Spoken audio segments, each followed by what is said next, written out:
How's it going, gents? Stand the Door 1944. Today we're going to be talking about some of the best reproduction 101st patches on the market today and which patch is the most historically accurate for your impression. Let's get into it.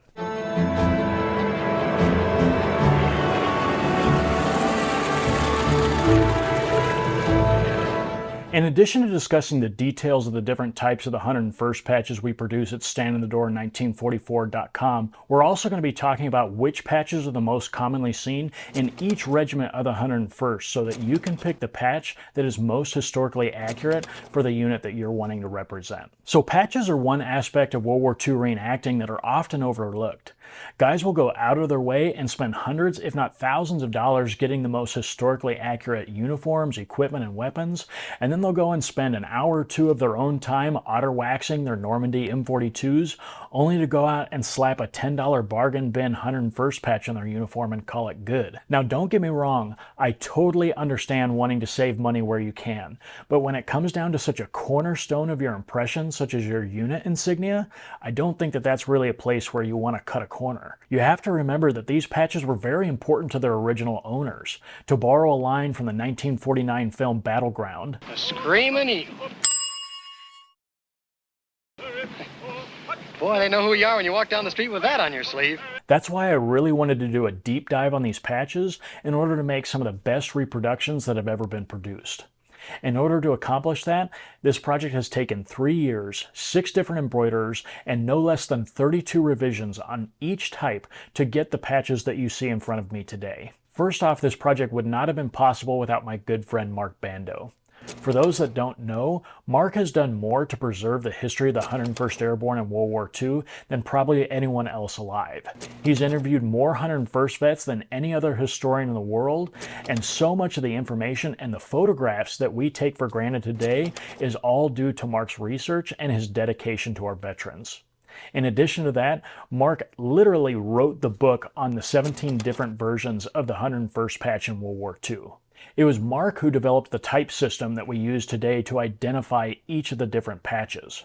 Mark's typing system is particularly helpful to us because rather than basing his system on the date in which these patches were produced, it's actually based on how prevalent these patches were during the war. For instance, a Type 1 patch is going to be far more common than the Type 17 patch. In his research, Mark was also the one who identified which patches were the most common in each of the regiments of the 101st, which is what influenced us at SID 44 in which patches we should reproduce. Last but not least, Mark was also the one to loan us the 4 original patches that we used for this project. Now for today's display, I wanted to show you a side-by-side comparison of the original patches to my reproductions.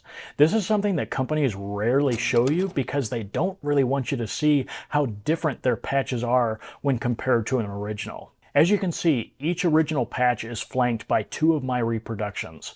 One is in brand new condition, and the other is in a used condition so you can see how the colors age exactly like originals. So the first patch that we wanted to reproduce was the Type 7. We started with the Type 7 patch because it is arguably one of the earliest 101st patches to be commissioned by the U.S. Army during the war. The Type 9 was probably the very first patch to be commissioned, but the Type 7 was most likely the next. Now there are 2 pieces of evidence that support this claim.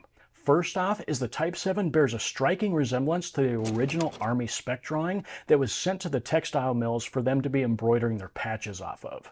As you can see in this side-by-side picture, the eagle as well as the shape of the shield are an almost 100% match. With every new batch of 101st patches being made during the war, they tended to get further and further away from this original design. Now the second piece of evidence to support this claim is that the majority of the Type 7 patches in Mark Bando's collection actually came from members of the 502nd. Now the reason that this is important is that the 502nd was the very first regiment of the 101st Airborne, and it is only logical that the first members of the division would have been issued some of the earliest runs of patches. Now the Type 7 patch features one of the most handsome eagles of the 101st patches.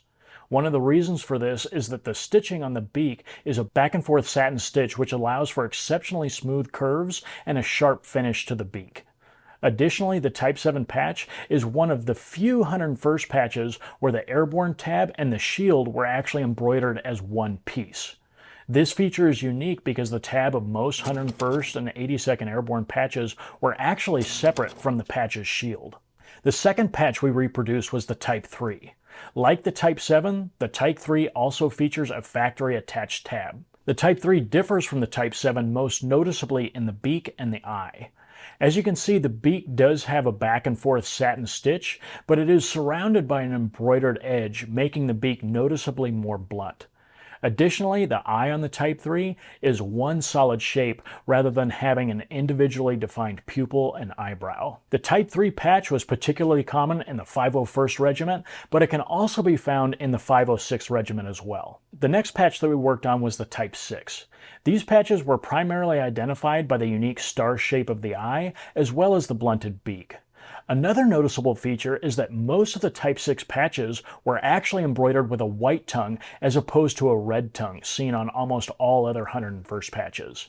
Many original owners of these white tongue patches took it upon themselves to hand color the tongue red in order to make them look more like the other Screaming Eagle patches. If we look at the back of this original Type 6 patch, you can clearly see that the tongue was originally embroidered with white thread, but was colored red, and over the years the red coloring has faded to pink. Now, the Type 6 patch was most commonly seen in the 506th Regiment. One other recognizable feature of the Type 6 is that it has a two-piece construction, the shield and the airborne tab. Now, for the patches at SID 44, the Type 6 and the Type 1 patches do indeed have a separate embroidered tab, just like the originals. However, when our patches are embroidered, we have the tab stitched just a millimeter or two above the shield of the patch. That way, when we cut them out, they do look like they have an attached tab. We did this specifically so that we don't accidentally mix up the wrong tabs with the wrong shields before we ship them to you. Now, whenever you receive this patch, you can keep them just like this and sew it directly to your uniform.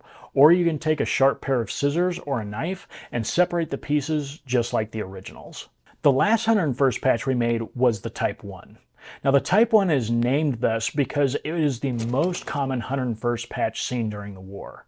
Another interesting fact about this patch is that these were the patches that the costume department decided to reproduce for the Band of Brothers miniseries. They did a great job on their patches, but it would have been nice to have seen a lot more Type 6s and Type 3s, particularly on the M42 jumpsuits used in episodes 1, 2, and 3. The key features of the Type 1 include an eye with a defined pupil and eyelashes, a sharp hooked beak, and like the Type 6, it has a separate embroidered airborne tab. Now, the Type 1 patch could be found pretty evenly throughout all regiments of the 101st, but were far more common after the Normandy campaign.